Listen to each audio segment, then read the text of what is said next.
America Iran मुआहदे के बाद अवाम के लिए बड़ी खुशखबरी मुतवक्के है। कल से पेट्रोलियम मसनूआत की कीमतों में 30 रुपये फी लीटर तक कमी का इम्कान है। वजारत खजाना और वजारत पेट्रोलियम ने पेट्रोलियम मसनूआत की कीमतों में कमी के लिए सर जोड़ लिए। आलमी मार्केट में पेट्रोलियम मसनूआत की कीमतों में बड़ी कमी देखी जा रही है।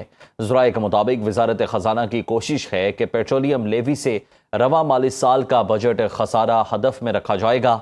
आपको अपडेट कर रहे हैं कि कल के लिए आवाम के हवाले से एक बड़ी खुशखबरी मुतवक्के है।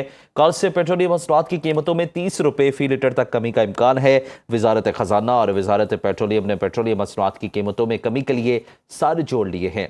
आलमी मार्केट में पेट्रोलियम मसनूआत की कीमतों में बड़ी कमी देखी जा रही है। ज़राए के मुताबिक वजारत खजाना की कोशिश है कि पेट्रोलियम लेवी से रवा माली साल का बजट खसारा हदफ में रखा जाएगा। वफाकी वज़ीर दाखिला मोहसिन नकवी की ज़ेर सदारत पासपोर्ट एंड इमिग्रेशन हेडक्वार्टर्स में खुसूसी इजलास हुआ। पासपोर्ट के इजरा को मुकम्मल तौर पर ई पासपोर्ट पर मुंतकिल करने का फैसला कर लिया गया। प्रीमियम सर्विसेज हासिल करने वालों को पासपोर्ट पर होने वाले अखराजात के मुताबिक फ़ीस अदा करना होगी। अंदरूनो बैरून मुल्क पासपोर्ट की होम डिलीवरी के लिए इब्तदाई काम मुकम्मल कर लिया गया है। 1 जुलाई से पासपोर्ट दफातर में कैशलेस निज़ाम नाफिज किया जाएगा। शहरियों की पासपोर्ट उनकी दहलीज पर फराहम करने का अमल जल्द शुरू किया जाएगा। मोहसिन नकवी का कहना था कि ई पासपोर्ट पर मुकम्मल मुंतकली से पासपोर्ट के ज़िमन में फ्रॉड और जालसाजी का खात्मा होगा। बिजनेस पासपोर्ट पर पॉलिसी को FBI की मुशावरत से जल्द हतमी शक्ल देने की हिदायत भी कर दी गई है। आपको अपडेट कर रहे हैं कि वफाकी वज़ीर दाखिला मोहसिन नकवी की ज़ेर सदारत पासपोर्ट एंड इमिग्रेशन हेडक्वार्टर्स में खुसूसी इजलास हुआ। पासपोर्ट के इजरा को मुकम्मल तौर पर ई पासपोर्ट पर मुंतकिल करने का फैसला कर लिया गया। प्रीमियम सर्विसेज हासिल करने वालों को पासपोर्ट पर होने वाले अखराजात के मुताबिक फ़ीस अदा करना होगी। अंदरूनो बैरून मुल्क पासपोर्ट की होम डिलीवरी के लिए इब्तदाई काम मुकम्मल कर लिया गया है। 1 जुलाई से पासपोर्ट दफातर में कैशलेस निज़ाम नाफिज किया जाएगा। शहरियों को पासपोर्ट उनकी दहलीज पर फराहम करने का अमल जल्द शुरू किया जाएगा।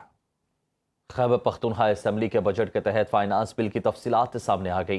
दस्तावेजात के मुताबिक आइंदा माली साल के बजट में मुतादिद टैक्सेस को जारी रखा जाएगा। कई अहम टैक्सेस में तरमीम की तजवीज़ भी शामिल है।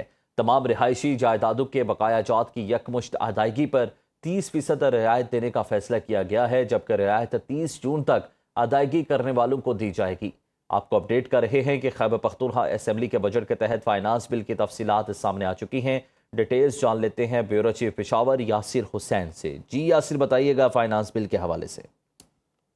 फाइनेंस बिल की तफसीलात जो है सुनर न्यूज़ ने हासिल कर ली हैं, जिसके तहत जो है बजट में मुताबिक टैक्सेस को जारी रखा जाएगा।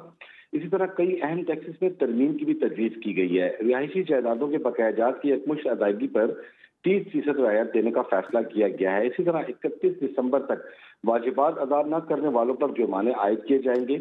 4 नशिस्तों पर मुश्तमिल गाड़ी का 1500 और 600 नशिस्तों वाली गाड़ी का 2000 सालाना टैक्स देना होगा। इसी तरह 15 नशिस्तों वाली गाड़ी पर फी नशिस्त 400 और 15 से ज्यादा जो नशिस्त फी वाली गाड़ियां हैं उन पर 500 रुपए सालाना टैक्स देना होगा। हर साल होटलों के हवाले से भी एक ही टैक्स आयद करने की तजवीज़ की गई है और होटलों से ये टैक्स कमरों और उसमें बुकिंग के हिसाब से 5% लिया जाएगा। ज्वाइंट ऑफ सेल्फ सिस्टम न होने पर दस्तयाब रिहायशी यूनिट्स की तादाद के 50% की बुनियाद पर हकीकी कमरा जो है उसका किराया 10% के हिसाब से वसूल किया जाएगा और ये जून 2026 तक यकमुश्त अदायगी पर 20% रियायत भी देना होगी। साथ साथ मैं आपको ये भी बताता चलूँ, फाइनेंस बिल के साथ साथ अभी खैबर पख्तूनख्वा काबीना का इजलास जारी है और बाकायदा जो आइंदा माली साल का बजट है उसकी मंजूरी दी जाएगी। 2 बजे खैबर पख्तूनख्वा असम्बली का इजलास है, 1 बजे जो है अपोजिशन इत्तेहाद का इजलास है और साथ में 2 बजे जो है जो तहरीक इंसाफ के नाराज अरकान खैबर पख्तूनख्वा असम्बली हैं उनका भी इजलास है। तो ये तमाम सूरत हाल जो है काबीना इजलास जो है बाकायदा इसकी मंजूरी देगी। डॉक्यूमेंटेशन जो है फिर वो मुंतकिल की जाएगी खैबर पख्तूनख्वा असम्बली और उसके बाद जो है बाकायदा जो है 2 बजे इजलास जो आइंदा माली साल का बजट है उसका बाकायदा शुरू किया जाएगा। जी बहुत शुक्रिया यासिर हुसैन।